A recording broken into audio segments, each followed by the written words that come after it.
Back with Bobby and JJ Radio. We have Miss Patty Monteza of the Monteza Real Estate Group. Just been speaking to her about the team that she's built up here with Keller Williams City View and her Peruvian style of making sure that she takes care of all of her buyers. So let's get back to the bilingual part. So Peruvian, Spanish, we all speak the same kind of Spanish. I'm sure that there's different dialects, right? Right. But for the most part, you're pretty fluent then with all. And how important is that with some of the clients that you have on the selling and the listing on the buyer side? Well, they have to understand that there's correct Spanish as far as, okay, on the street, right, you can say whatever you want. Right. Business Spanish is completely different. Sure. So at that point, you have to make sure that you don't make it Spanglish. Right. Saying like, Just put itas at the end of everything. Just put like the word itos or itas at the end of everything. No. See, that's what I thought. But ultimately, it's just, making sure that you say the words properly. And if they don't know, then at that point, you can show them what you mean. But most of the time, the Spanish speakers that I get, most of them are either of, someone that was referred to me that's completely Spanish. They don't know English, so they don't know any other way. And the ones that know English, you can always explain a little bit in English too. But you've kind of been preparing for this your whole life. Talk about how you got into the real estate game. How? Yeah, or why, or why did you do this, Patty? I didn't choose it. This wasn't my goal. A friend of mine, when I worked at Chase, Jen Brearley, which she's an agent also, she decided to do this before me, and she kept bugging me, and she kept saying, so when are you going to do this? I was like, I'm not. I just knew that I didn't want to be corporate anymore. Sure. I knew that I couldn't be at a desk all the time. Right. She wouldn't leave me alone, come down to the very end of it. I quit that. Didn't know what I was going to do. I ended up, she said, okay, so what are you going to do? I was like, I don't know. Let me figure this out. Right. I graduated college. She went to my graduation. So are you ready to get your license? No, I'm going to go to Peru and visit my family. Okay. So then I come back. So are you ready to get your license? And I was like, no, I don't know. And I go, I don't have the money. And she would not leave me alone. She was like, well, I'm going to pay for your license. Nice. And you pay me back as you can. And I was just like, why is she bugging me?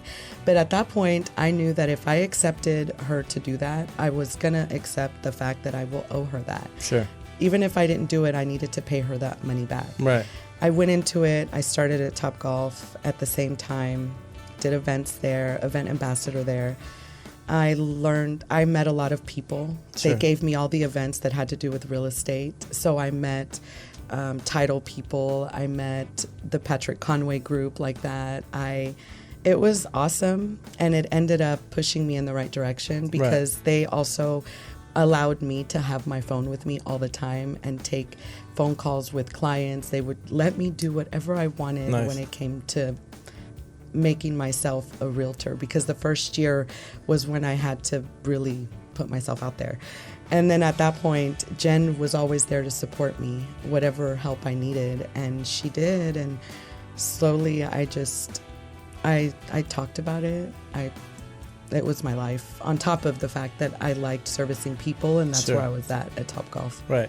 And so talk about, because obviously the first couple of years are really tough. So what's getting you up every morning and just banging this out and either your head against the wall or just real estate? Well, the first year was working 3 jobs and making good money, but not having time for my mom. And I knew my mom, I was going to have to take care of her. My big why is my mom and taking care of her. There's health things that she has going on, and I had to figure out what was going on with her. So once I made my name known as a realtor, the second year was when I left.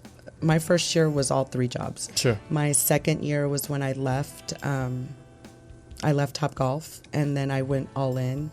My second year, actually, it was halfway into my second year. Right. And that's when I left Topgolf and got my mom living with me, started figuring out her health. And when I saw the financials coming in and taking care of my mom, taking care of my family, without a doubt, it just made life easier for my family. Sure. At that point, I'm all about travel. and visiting my family. My why is always my family. What is the plane ride to Peru? How long has that been?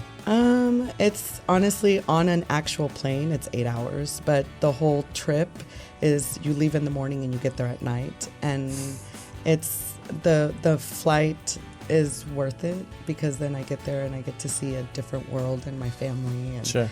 It's just the culture that I love. I love it. So if there's some buyers or sellers, what's the best way to get a hold of your team? My team? Well, of course, my cell. I'm one of those realtors that actually returns phone calls. I like it. I return text. My cell, which is, do you want me to give? Oh, Please. My cell number, which is 210-865-4442. And, of course, my email, ap_Monteza@kw.com, and then my website, www.montezarealestate.com. Perfect. See you next week.